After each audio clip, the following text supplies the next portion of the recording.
What's good with it? It's your boy, Simon Phoenix. This is Shots Fired. What up? What up? What up? So as we slide into another action-packed, fun-filled Shots Fired, today's special guest is my man Monte. What's good with it, Monte? What's populating? What's good out there? How y'all be? What your mama say?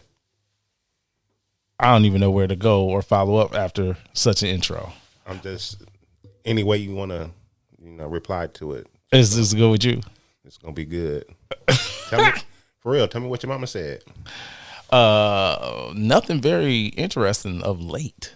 Yeah, you need to get your mama some exposure. Oh man, please. Dot needs no exposure. Okay.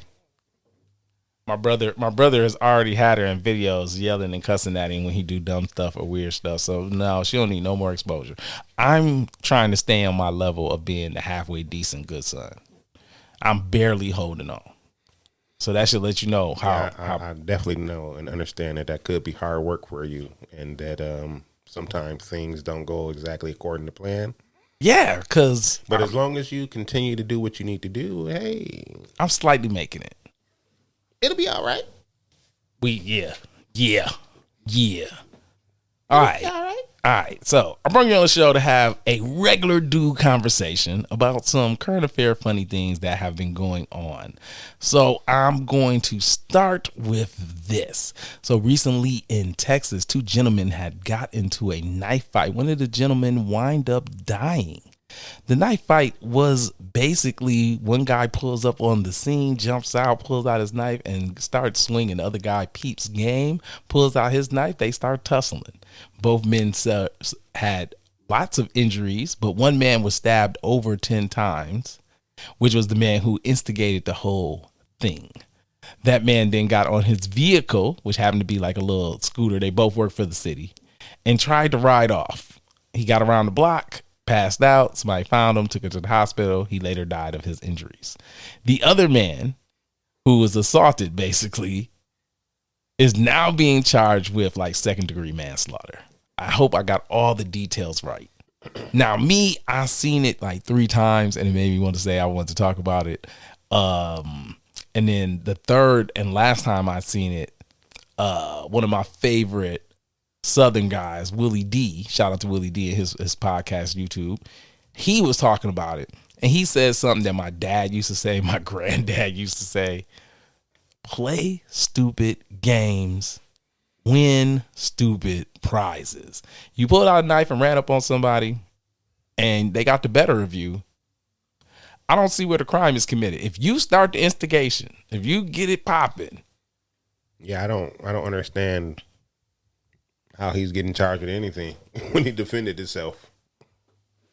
Well, I mean, you know how it is. It's always some loopholes, some back doors. This is the country of I can cry and sue you about stuff that common sense would tell you that's what it is. Like, that's crazy though. Imagine that. Somebody put a knife on you, and you pull your knife out. You just 2 men, and I get you. You pulled your knife out first. I was minding my business. You pulled up to where I was. There's videotape of showing this, and you stick me, and you run up on me, and I poke your ass. That's essentially what happened. I poked your ass, and then you left. You was like, oh, shit, this nigga poked me a couple times. I'm out. Jump in your little vehicle and bend the corner, and you like, uh-oh. I don't know. What's the odds of that, though? Man, messing around with stupid people, man, it's like a 90 percentile. Nicking an artery. Anything, especially if it's somebody who know what they're doing. Don't let it be somebody who know what they're doing. That's just me. I'm just saying, bro, like, you run up on the wrong person. You run up on somebody who they're outdoorsmen. You run up on somebody who's former military personnel. You run up on somebody who they spend they hobby time making knives and stuff like that. It's a lot of those dudes that exist in the world that be minding their business, don't be bothering nobody. And you run up on them and they see you pull your little knife out. They're like, ooh, okay, I got something for you. You pulled your knife. Been a crocodile Dundee your ass. It costs you nothing to mind your business. That's not a knife. This is a knife. Yo ass. Costs you nothing to mind your business. Hey man, I'm with you 100%. And I don't understand the fascination with being the tough guy. It's in your genetic coding. I'm a true believer in that. It's part of a lot of dudes want to rise to the alpha, and it's something that's always changing. You can be an alpha male in one era and a crazy bigot in another one, based off that same activity and energy, right? So for people like me who kind of see it as it's fluid like water, being an alpha male, and what you have to do to stand on your masculinity. It's some men who just, let's be honest, they naturally bullies. You know, and they'll pretend like it's the tough guy they doing, but they really just like fucking with other people and running up on them on some, I'll just be violent. Like they can't beat you in the argument. That's not gonna work for them. They're not gonna out talk you. So what they do is, I'm just gonna put my hands on you. And I want people to be like, and that's why guns were invented. What about those bullies that can out talk you and just, Then they normally run across somebody like me. I don't know. Had I ran across you in my elementary days, you'd have met your match. I don't know, man. I don't know. I was a little rough. I'm ashamed of the stuff I did. I apologize. But I will tell you like this, that when it comes to bullies and shit, like at the end of the day, all bullies get they just desserts. It always come. You fuck with a motherfucker too much, bro, always come. It's like trapping a squirrel in a room and thinking that squirrel ain't gonna get his licks in. Oh, the squirrel can get his licks in. He gonna give you two. He know he might gonna lose this, but he gonna give you these two. You gonna take something with you. I never was that type of dude, though. I never just was constantly trying to be somebody's nemesis, Well, that's different. I think there's some people who are trying to be the other people's nemesis as bullies, but I also think there's some people who they wait until the right opportune moment to be like, I'm bigger than you, and today I'm not doing that. And then sometimes that's righteous, and then sometimes it's bold business. I think that could be still in the bully, but it's a gray realm. I don't know. Well, you might want to speak it to the mic like you have a pair. I said I don't know. Okay, why don't you know? Well, I think in that instance, a mofo is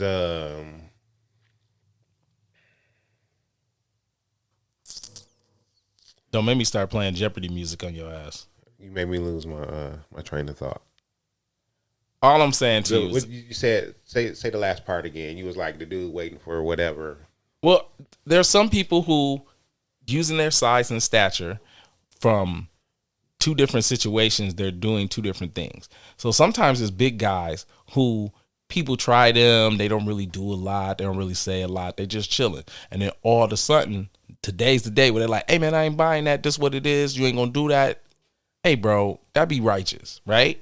But then there's other guys who will be watching situations go down and they ain't really on their bullying dude stuff too much, but they do this where when people really disagree with them and they know it's in their best interest for the situation to go their way, then they pull their stature and size out. Hey, look, man, they do the bravado moves on people that they know smaller than them to see them break based off the fact that the person is doing what I say all the time big dudes should be doing, which is the Biggie line. That's why I joke about the Biggie line all the time. Okay, analyze my size and your size and realizing a fist fight will be asinine. That line is, to me, one of the greatest reasons on how men get into shit based off that bullshit.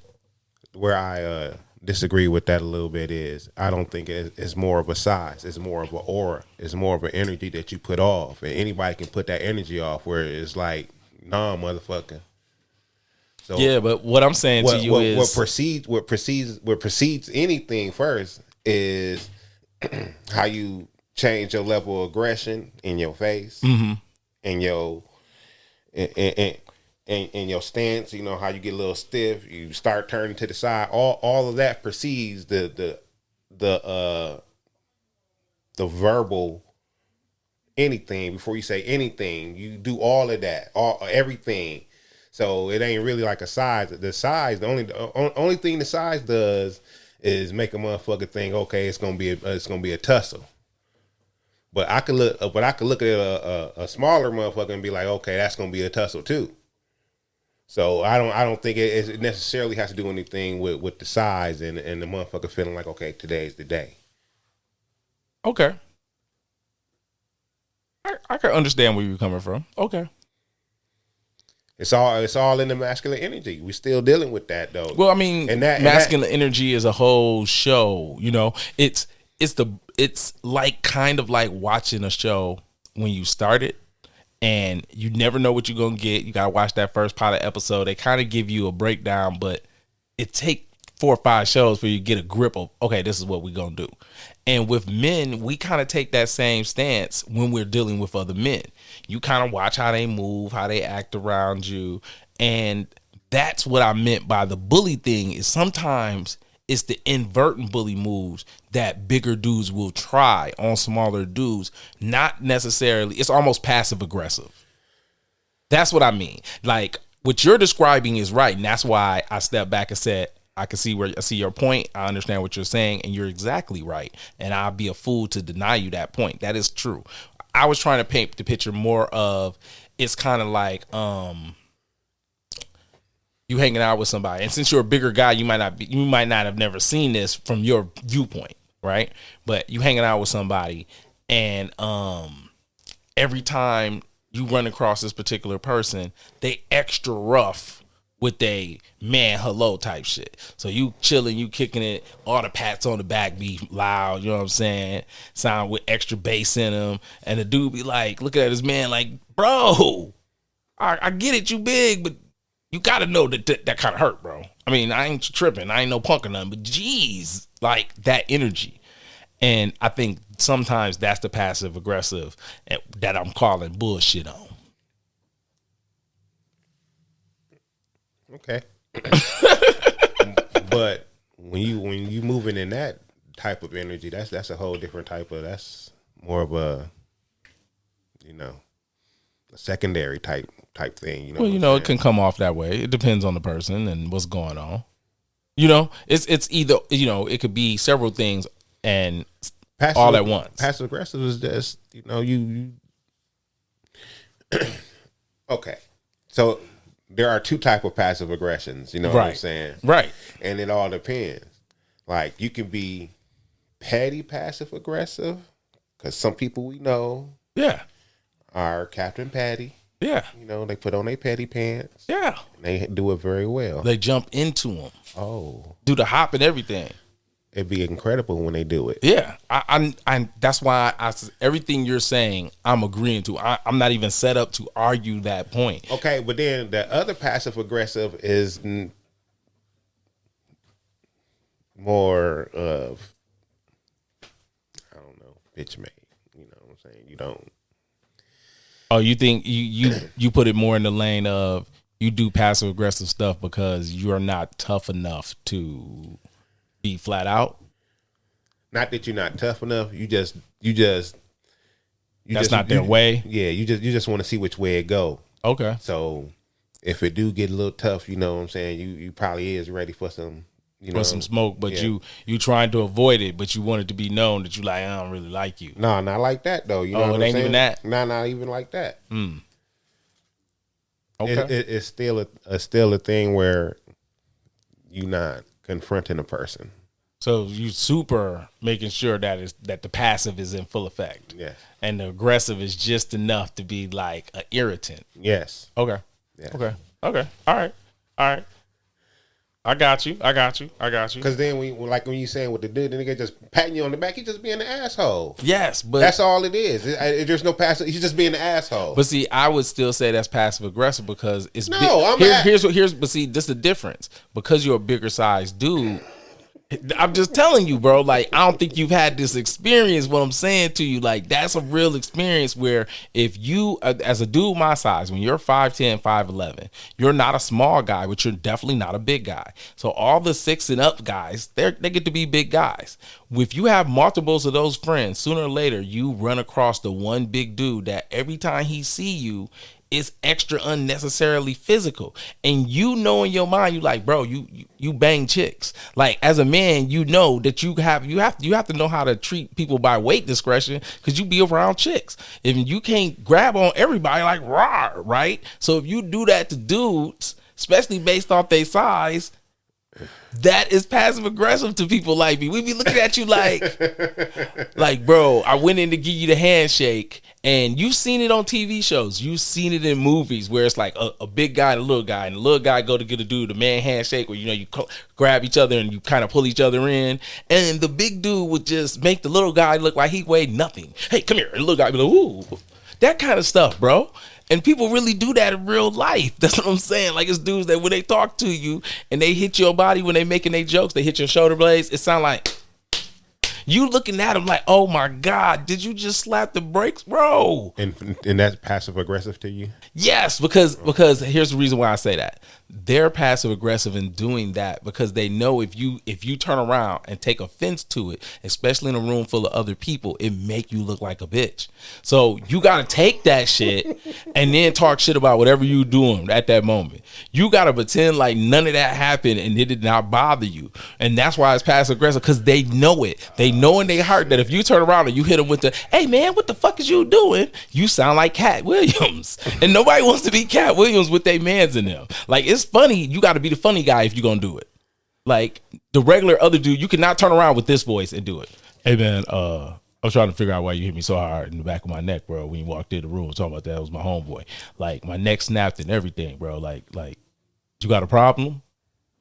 Like, no, bro, that dude's not doing it. He's gonna get hit like that and start talking shit about some other shit. Like, make a big hands joke about him or something messed up else, but he gonna do something, but it ain't gonna be straight confronting that, because he don't want the room to be like, damn, okay, he made you look like a little broad right there. Because, you know, we'll instigate it as men sometimes just to watch the stuff boil over. You've been waiting for Chad to get punched in the face. I've had that conversation with my friends. Like, you have one friend, you know, they're a dirtbag. They've been doing dirtbag stuff for years. Everybody keeps giving them a pass. And then that's the one time where we all see it's about to go on. We'll let it go down. Just based off the fact we're like, yeah, he deserved this ass whooping. We'll break it up after you get fired on a couple times. Well, he deserved this shit. He about to take all of it too. And then as soon as he get binked up, he'd be like, bink, bink. And then you grab the person. Hey, man, don't be doing that, man. That ain't right. Break that up. Break that up. Break that shit up, man. What y'all doing? Grab him. You send the little dudes in first to break it up. Hey, Pee Wee, go get him. All right, man. Pee Wee, grab him, man. I got him, man. Pee Wee ain't breaking up shit.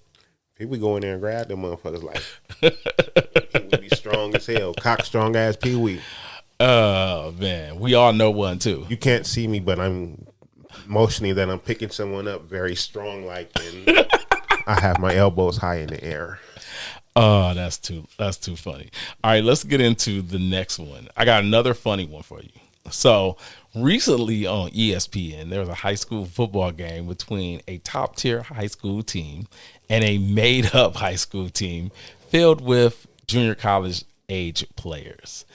That team got roasted, and then the everything kind of dun came out. So how do you feel about hearing that kind of story? Because your face, this is like you're like one of the few people that I wish I had videos for these shows, because this is priceless. Your face is like, what? This is all kinds of messed up. Like, first of all, how do you get blew out by a high school team? Because you're playing the top 10 high school team in the nation. And then you playing like a mini Alabama, man. You playing like a mini Michigan. You ain't playing some bums. Everybody on their starting 11 is got a scholarship. That kind of team. You know what I'm talking about. They thought they was gonna go in there and do them little boys. They thought them some little niggas. We gonna run through them little niggas. You thought so? You're saying to me they underestimated them? Oh yeah. They were like, these some high school motherfuckers. They soft. Yeah. Apparently not. The score was something like 56-14. That's real crazy though. I mean, they got the brakes beat off of them. How the hell they get on ESPN though? Like, did they play through a season and make it to their little championship before they made it to the other championship? They sucked. They have been sucking. That's the bad part. There was a fake team and like they had just been sucking up the building. ESPN didn't care because you just want somebody out there to play. Like, and they was getting whooped on so bad that the announcers was like, well, someone's going to get hurt. This is the kind of game where people get hurt when you could tell the talent level was this before the scandal all came out. I just say that what they really deserve is it's a fail. It's a fail. Why ESPN they be doing some crazy shit. That's they put a whole fake team on TV. Hey, I don't know what to tell you. A real fake team, a serious fake team. ESPN was like, we are not responsible for them not being real, and this is the punishment they get. They got on national TV and got their ass busted. You couldn't get on a regular football team. Now, you're a dude that was on that team. You can't get out on to be like, hey, man, I was playing a bunch of 17-year-olds and they put up 56 points on us. What position was you playing? I was playing middle linebacker. They was running past me all game. Man, they should have known they weren't going to be ready. This team been playing together for consecutive years. They got a real chemistry going. They got a real team. I just want to know how you have a real fake coaching plays. Staff. I mean, you had to have a real coaching staff and real plays. You couldn't just show up with Uncle Fester, Uncle Jarvis. That's crazy. A whole fake team at ESPN, like we don't. Hey, that's on y'all. ESPN, like, hey, they showed up. They had helmets and shirts that match. What you want from us? I'm just saying, man. They appear to be a team. They pulled up in a bus. They were all on the same bus. They pulled up in a Greyhound that had a cheat on it. Hey, and then got walked slowly. They got stalked down and murdered viciously. That's what happened. 14 points though. At least they got them 14 though. Amen.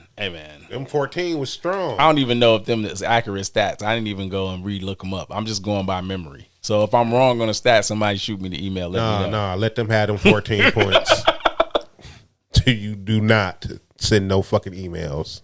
That's the whole reason why I didn't say nothing, to be honest with you. I was like, I ain't even gonna look it up, man, because whatever it is, if somebody correct me, you still got your ass busted. You were a grown up. You went and got liquor after that loss against the team who couldn't get a beer. Hey, they went and bought 5 o'clock gin. They had them some paw.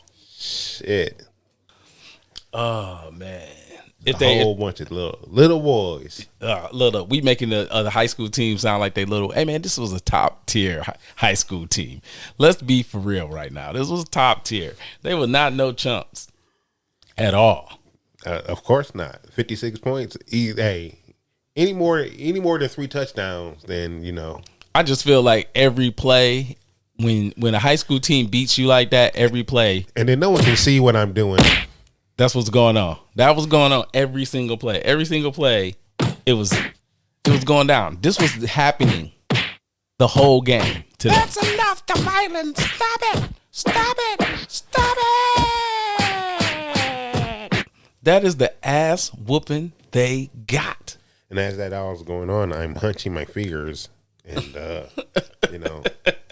looking to the side, like I don't got nothing to say. He making valid points. All right, let's slide out for a hot second. Let's slide out for a quick second. Get us a little commercial break. You know me. I gotta take care of them commercial people, man. I gotta take care of them sponsors.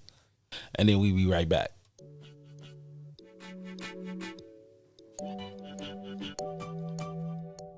Stock the Bar Vodka, made right here in Michigan. Distilled from Michigan red winter wheat.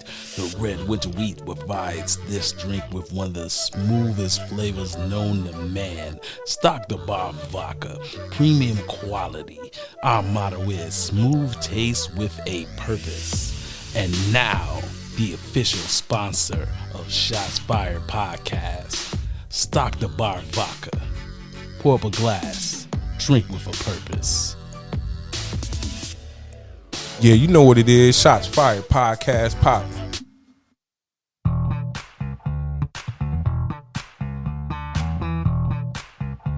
Hey! Remember back in the days when you used to jump on the dance floor when you heard a groove like this, but your body just won't let you do it any longer? Well, hey, I got the situation set for you, baby. What you need to do is get with Earl's Asper Cream. That's right, Earl's Asper Cream. Earl's Asper Cream is made from the finest ingredients in America. That's right, here in America, baby. And anyway, Earl's Asper Cream is good for those hurting knees, that bad back, those elbows, and those shoulders. And if you don't want to take it from me, then go ahead and listen to one of Earl's happy customers. Let me tell you, get yourself some Earl's Asper Cream, baby. I had a fracture, fucked up hip. I was sitting there in a nursing home of all places.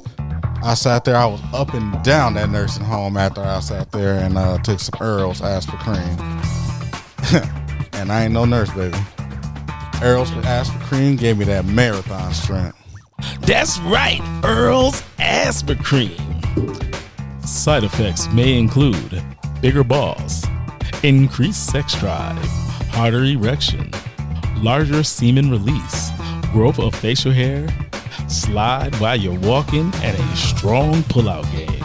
That's right, baby. Earl's Asper Cream, here to help you get your groove back.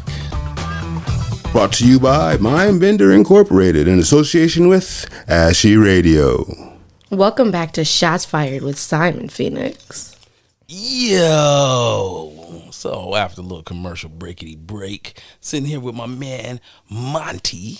Oh, That was a little dog, bro. Like you over 6 foot and you barking like a chihuahua. that's all I hear all day. I need a DMX bark out somebody. When you gonna bark, you gotta get on hit him with the growl. You gotta hit him with it, man. You can't come through him like. Arr! That's all I hear all day. I'm done. I'm done messing with you, man. I'm so done messing with you. So done.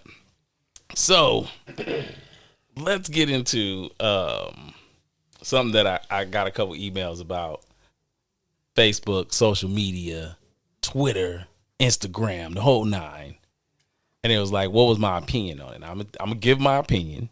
I'm going to let you give your opinion. And then we'll see where this goes. So for me, I kind of sat back one day and was like, I believe social media is set up for women so they can have stuff to watch and look at and play on. I think men are attracted to it based on the fact that there's women taking pictures and we get to look at all the chicks. And that's a good and bad thing. But the social part, not so much for dudes. It's either jokes or asshole comments. That's it. That's all you're getting out of men. Jokes and asshole comments. Whereas more women are willing to debate or conversate about whatever the thing is, good, bad, or indifferent. I just see it as more of a woman-centric thing, and men are participating based on the visuals. That's me. What you think? I think it's probably twofold there. Ooh. Twofold indeed. So I think social media is just one big advertising scheme. You know, everyone's bought something off of Facebook. So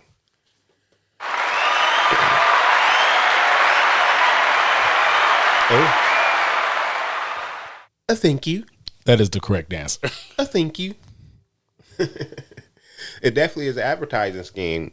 Everything is tailored to you, even right down to the videos you watch. Oh, Facebook is creepy. Like, everyone has had this experience. And the experience is this, that you have looked at some tires, right? Go look at some tires on Google. On Google. Yes. You over there like, la. Hey, what's the tire prices? Okay, that's cool. That's this, whatever. And then you go back to Facebook for something. The next thing you know, when you get to that line that has a bunch of ads, you see tires. How the hell do you know I was just looking at tires? You is that nosy? You was in my business that tough that you are now. Every time I look at something, I get 145 ads of, hey, we got that.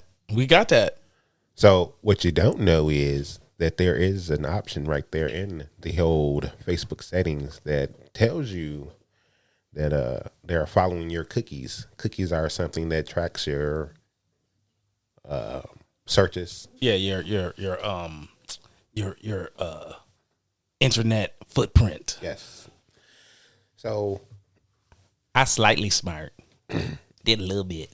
so you're actually just encouraging Facebook to Advertise to you. advertise to you. To break me down to, he likes mics, toys, gym shoes, and hats. And that's all you're gonna see forever. I had watch gang on heavy watch gang on my joints, you know what I'm saying? Bed spoke, men's type of monthly subscription box, a few things, shits like that. Yeah. You know, just and all it is just something to distract you at the end of the day. And then too, the comments be the bullshit. Everybody be on there straight capping. This is the greatest Y'all- product I've ever had. I gotta give it 5 stars. It is fantastic. Y'all can't see it right now, but I got on a very nice Michigan cap. It's, you know, All hell blue. maize. You know what I'm saying? You know what I'm saying? All hell the big blue. Right up in there. You know what I'm saying? And really like putting it on my head hard because you motherfuckers be capping hard. I don't think them be real people. I think that be the company, and they done put 400 fake things up there. Cause how do we know them people is real? And it's all just, they all saying the same thing all It's the time. all bots, yo. It's all bots. Gotta be. Gotta be. Everything's controlled by bots. Gotta be. So speaking of bots, let's make a little. That's a good transition right there. Speaking of bots, Kanye West dropped his new album Onto the Streets, Danda. and because Apple said that he had knocked it out the park for streams in one day, and several other sites said the same thing, some have speculated there was some bots involved. It's little robots going on, little transformer action. I don't know. It was more than meets the eye. I doubt it. I said the same thing. I highly doubt it. Like my doubt level is so high. It's higher than that first track that said Donda a whole bunch of times. We know he said Donda a whole bunch of times on that first track. You know what I'm saying? Yeah, he kind of went bananas. So just as sure as you heard that, I guarantee you ain't no bots on that man's streams. I said the same thing, but I know how the game is played, so I could see something like that being done, but I really don't think so. I think it was just for Kanye Yeezy West. I just think it was one of those situations where it was a perfect storm. We hadn't got any new music from a top tier hip hop artist, and then he was doing his "Come on, watch me do half a verse,"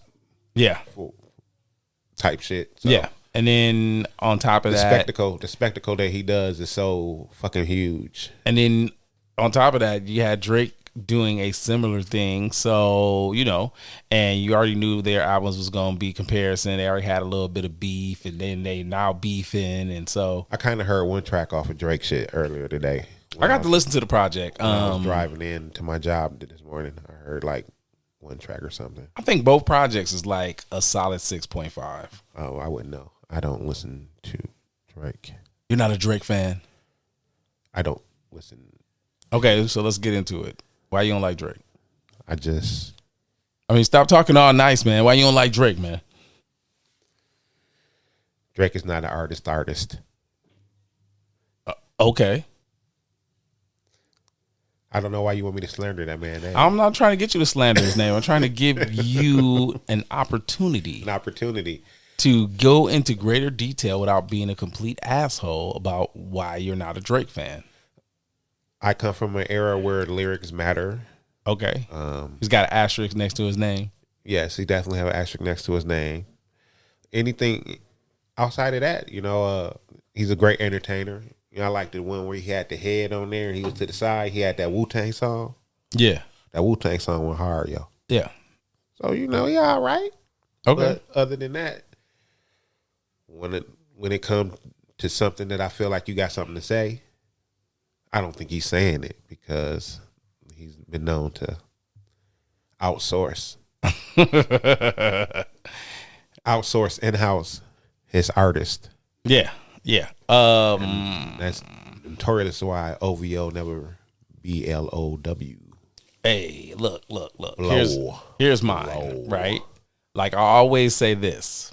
Two things I always make jokes about, and this is how I know when people are dirtbags. If you sign to a label and you never come out, then you have just been signed to be mine for hits. And that's what it's gonna be. You ain't never coming out. Never come out. Not even a leaked track. Nada. So before I get into my breakdown, right, I need to have how and who I really am be expressed. So before I give my breakdown on Drake and my dislike, I'm gonna give my one time and one time only on why. And it's a lot of things you said, but I will try to make it as compact as possible. But this is who I really am, just for you to know. Listen, I am not nice, I am not kind, and I am not wonderful. That being said, now let's get into it. When it comes to Drake, for me, yes, asterisk, because you got the ghostwriting thing. I'm from the same era you are. Lyrics do matter. Having others write for you and for you to claim or run around and tell people that you are in the GOAT lane doesn't make a lot of sense because you're not the writer 100% of the time. And I'm not saying getting assistance. I know a lot of times we've had conversations with people within music that say, well, everyone's gotten some assistance. I'm not saying that. I'm not saying that your man wrote the hook because he gonna, or something like that. No, I'm saying like that's his song. Yeah, I'm saying like, yo, he wrote you a song. You know what I'm saying? Like your two verses on the song and your guest star verse, he wrote your two verses, your guest star wrote their verse, and that's what it was. That's what I'm saying. Then for me, the other things that are for me, because of that, I feel like you really don't respect the culture. It's just something to do, and you happen to be the perfect storm of things. So you high yellow, you corny, but not really corny. You're nice looking, but you ain't the greatest looking dude. You're not like, and this no homo. Got to say that because everybody want to throw you under the gay bus if you're not gay. I'm just saying you're not a dude. Pause. Yeah. Like no one's going to say, oh my God, that's the ugliest dude in the world, skibbity wop, right? Cool. So you fall in that middle lane. Some women gonna think you're very attractive. Some women gonna think you're okay. But being able to be in that middle lane means there's more women that's gonna say, okay, I will fuck with him.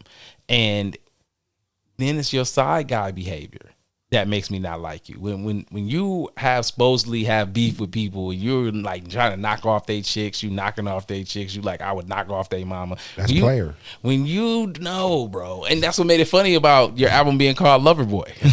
That's player. That's the first thing I thought about. I was like, word? I was like, all right, because you like dirty macking, bro. He flexing on y'all.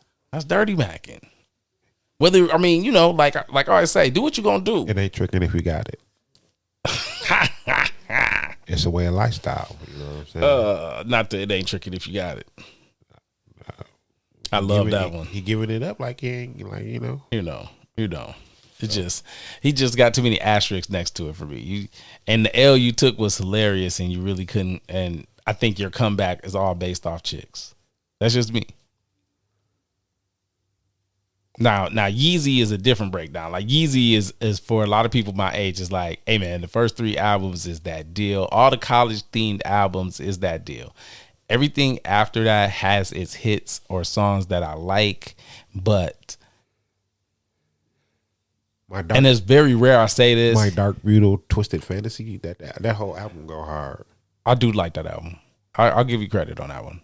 I do like that album a lot. The one album that he put out that is so underrated is That Life of Pablo.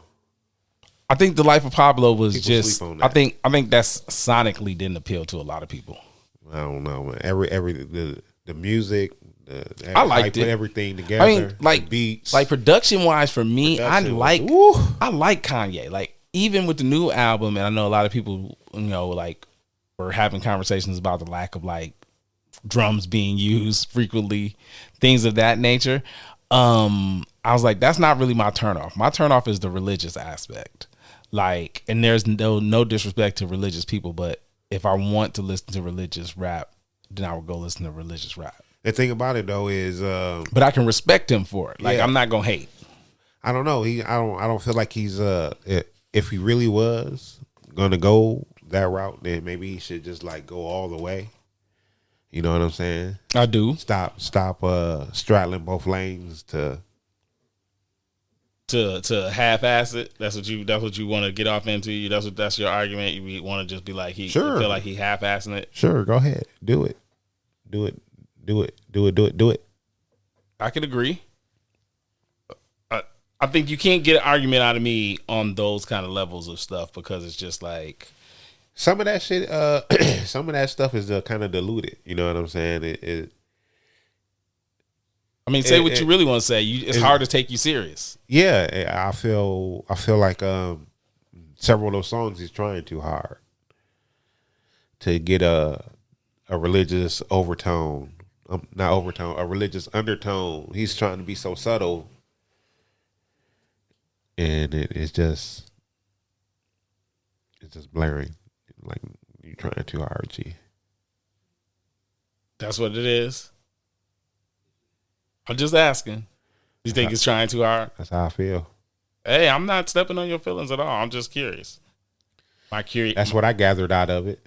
My curiosity just instantly pops up. That's all. And the reason why I say that to you is because it's one of those situations where I agree with you in a lot of ways. Like, it's hard for me to take people serious when they make the religious step over if it don't look like you going hard. And I know that's, judging people that way is wrong. So I just try to like leave it alone most of the time. Like I ain't even gonna pay it no attention. If you do what you do, that's what you do. But sometimes I be feeling like, damn, that almost looked like a money grab, and that's a bad way to have a money grab. In my personal opinion, as a person. I mean, that's exactly how I see it, as a money grab. If you are going to live, so his music tone is more Christian music than religious or living, according to the Bible, is what I'm getting out of it. So for you to be Christian, shouldn't you be moving in a certain way, taking certain practices serious? Yes. I mean, that's all I can say to you. So we agree. It just, I listen to music. Oh yeah, like I told you, man. Like I just try not to sound like the dirtbag person when having any conversation about. While we speaking of music, you know what I'm saying? I'm gonna say that EPMD on that Nas. You know what I'm saying? That King Disease too. Yes. That shit's so hard. Yes. That shit's so hard. Y'all need to listen to it. Yes. Listen to it once a day. Won't get an argument from me. I think it'll be good for him. Once a day. That shit is so fucking hard. Yeah, that is a great joint. That whole project is just bananas. Bananas.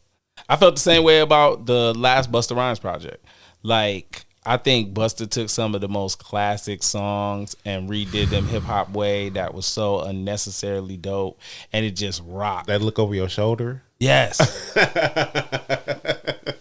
Like to literally have a yes conversation. I think those are the things that in hip hop we not paying attention to that really should be getting the praise and love they're when supposed he took that to. old dirty track. Yes. Oh my! I said that bitch. I said it was down. bananas. I'm gonna say, Oh look. my fucking God! I'm gonna say, look. He DMX did so much shit. A lot of people did not tell me they liked that last DMX album. Oh, that shit is hard. But I'm like, that go hard. That shit is hard. And the song that he talked about, that he told us that he had, the joint with Sting, that's one of my joints right there, man. I bang that probably every day. Especially since he passed away, I probably bring that like every day. That shit hard. So I'm loving all of those projects as projects like to have conversations about. I am in love with all of that. Every one of them made me happy. Anything else that I wanted to touch on before I get up out of here with you? Funny shit, crazy shit. Nah, man, that's really it. Only thing else I can say to you is this. Hey, man, all I know is this. My man Sheik Luch. Shout out to the Locks. My man Sheik Luch proved for me why I'm a fan of them. And I've always been a big Sheik Luch fan. A lot of people tell me Sheik is the weakest link, and I always tell people, no, Sheik is the one. Swallow your tongue if you ever say that. Swallow your tongue. Sheik is the one who keeps it thorough while the other two paint the picture.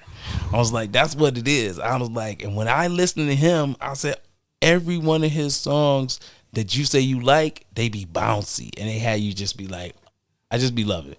So I want to give a shout out to him based off how gangster, hardcore, real hip hop he came off when he was doing what he was doing to Cam them. I want you to know, because everybody paid attention to Jada. And Jada's energy to me felt like a rapper who was like tired of people not respecting rap, and he was going to rap for MCs. Styles P do what he do. Like Styles was all like, if you pay attention to Styles P, he always on point. He always dropping it. He go bananas. But when Sheik got his chances to go, the God put him in the fifth gear on people and was going hard. And I had to show love and respect for that. That to me was so impressive. So I want, as they say, give them your roses for they gone. Yo, I need to get a God his roses. You listening, Sheik? You my favorite. Bro, that's the bad part. I'm be scared to tell people that because I'm like, I love the Lock so much as a group. I'm always a Jada fan. Jada's the person that opened the door for me loving them based off one song off the first album. The joint that's that joint. It's like almost the last song on the album, like last or second to last. That song for me made me be a Jada fan and be like, ooh, he murdered this. That beat is sick and he murdered this. Yeah, Jada definitely introduced the whole group to everybody. But from there, that's when you branched off. Sheik Luch, every song that his verse, I knew his verses first based off of how he delivered them, how he came with his energy. I always dug Styles' energy. Me versus you is like a cat versus a pit bull. Man, come on, man. That's always been my dude. Any chance he gets to be on something, he murders it. And I just kept saying, I was like, I always loved Sheik Luch, and I had to say it out loud. Like, I got to show the God some respect because I'm always rapping his joints. He goes so hard. Definitely go hard. Definitely so hard, bro. So I just wanted to do that because I was recently in the car. And you know when you be in a car and you on your bang what you gonna bang, you know how you get down. You got your playlist or whatever. You do what you do. And I have this Sheik Luch song that is just one of my, like, I have certain songs that just once they get into the rotation, they can't get out of the rotation because they my joints. So Party After 2, that joint right there, him and Jeremiah. That joint goes so hard. And it's just a regular little party joint. But it's how he handled it, how the production is done. It's just, I totally just enjoy him as a rapper all the time. I like straightforward rappers because I listen to Metaphor Monsters every day. So it's certain straightforward dudes that I love their swag, their energy. It's kind of like having a why is Nori relevant in hip hop conversation. Like, I love Nori for a reason why other people don't get it. I'm like, Nori to me is why, how y'all can tell me you like a Juvenile, right? That you like Juvie and you'll say Juvie be rapping, he got hits. And from people who are into metaphors and shit, we'd be like, Juvie, all right. You know what I'm saying? He ain't gonna never say nothing to make me be like, ooh, my jaw dropped. Well, Nori is in that same class of kind of rapper guys where they're never gonna really say nothing metaphorically that's gonna make you be like, ooh. But he always has something with. But what he's saying as a total of sum is always dope or funny or interesting. That Nori is the person that made me tell people getting head in the whip was cool. Like, that was one of my favorite joints. And there's no way a person don't tell me that NORE album don't bang. That album is a freaking classic. Real hard. It just goes super hard. In a time where we all thought hip hop might take a dive. We just lost 2 legendary guys. We all thought hip hop might fall out to the wayside, and what we got from people who was coming up next projects was like, oh no, we bringing it. But I think that was a perfect storm for him, because somehow getting with the Neptunes at that time. Yeah, but the Neptunes was looking for artists, so that all made sense. It was crazy though. It was crazy. Neither one of them knew. But the crazy thing is, after they got their first hit, everything else that they had worked on with him turned into hits. That's what made it crazy. Yes. It's like, think about it, man. I mean, anything that Nori had the world doing the pat their head dance. So what's this all that gonna be? Oh, we was all doing that dance. That was the joint. You know what I'm saying? Like that to me is hip hop. That you could make us do something, love you as an artist, and you never leave who you are. You never left your lane. It wasn't like you was trying to do anything other people was doing. You wasn't trying to have a whole bunch of people on your projects. You just did what you did, but you did it masterfully. And I love those kind of rappers. That those guys have a place in hip hop too, and some of them have the most classic catalogs. Like, don't get me wrong. Like, you know, like my top 5 guy, Redman. So check it out. Is a monster. While we on the subject of Nori, do you think he was trying to diss Shaheem and Killer Army? I don't think he was trying to diss Killer Army. I think he was just flat out trying to say that if you are a person outside of Super Wu fans, that the other Wu affiliate groups outside, especially for people like me, because I have to put a preference, because there's groups outside of the classic Wu members. Now I'm like, I love them. I love those projects.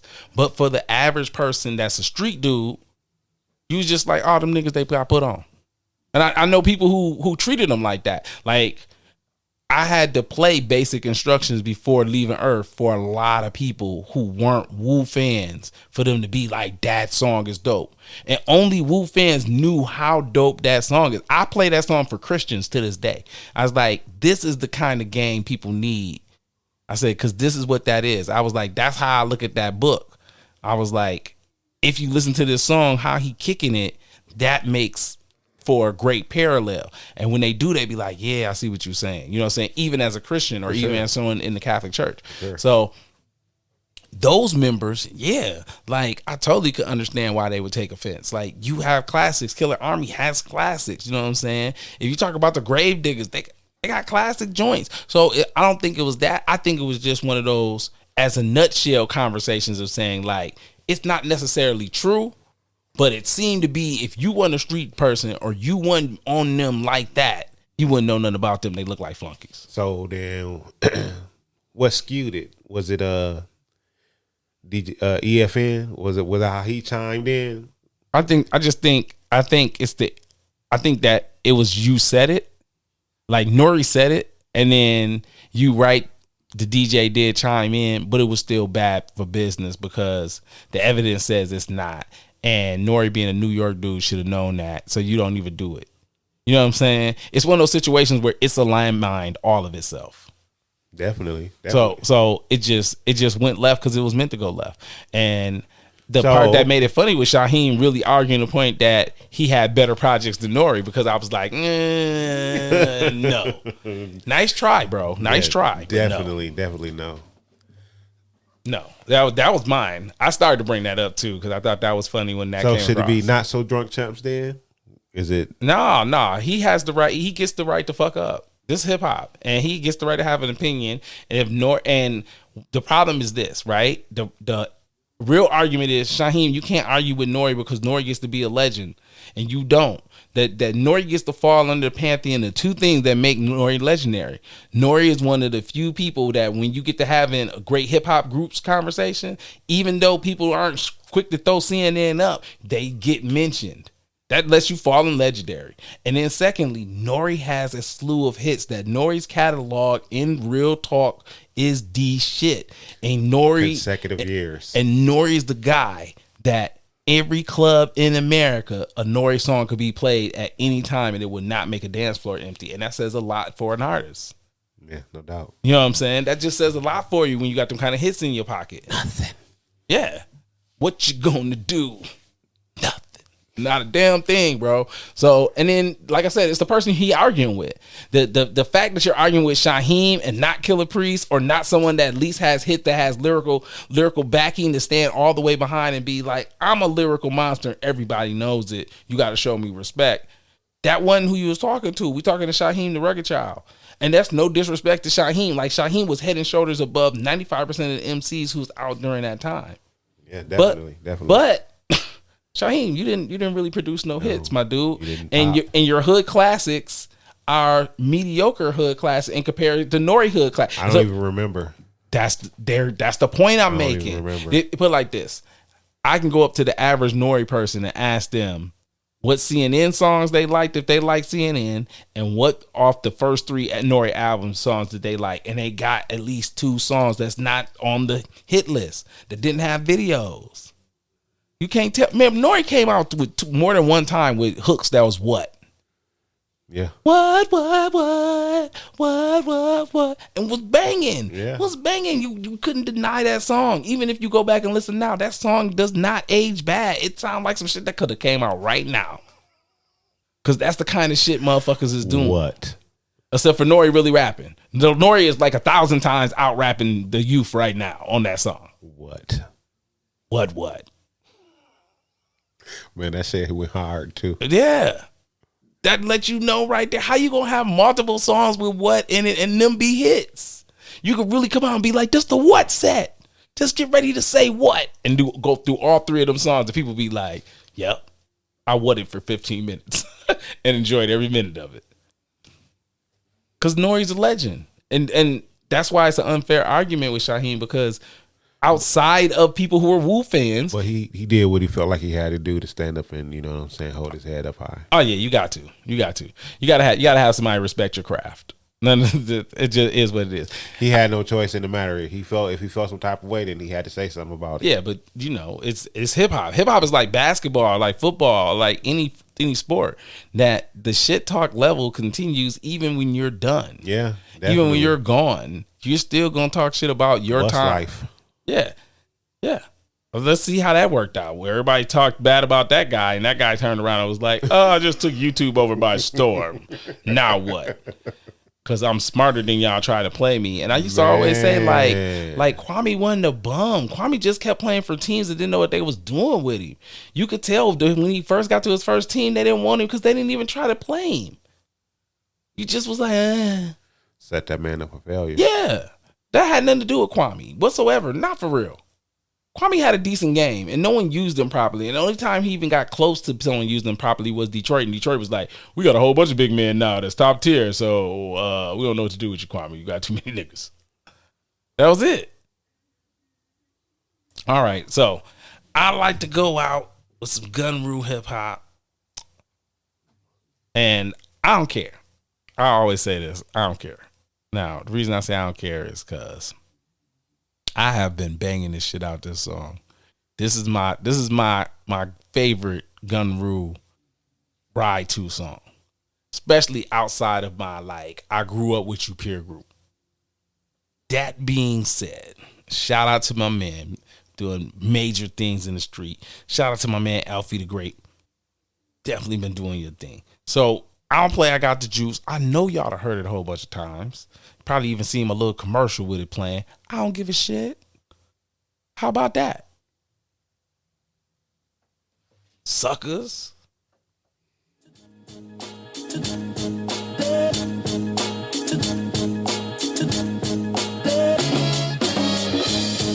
I came here tonight to play chess. Nobody ever mentioned anything about a sword fight. Master Law, we don't talk.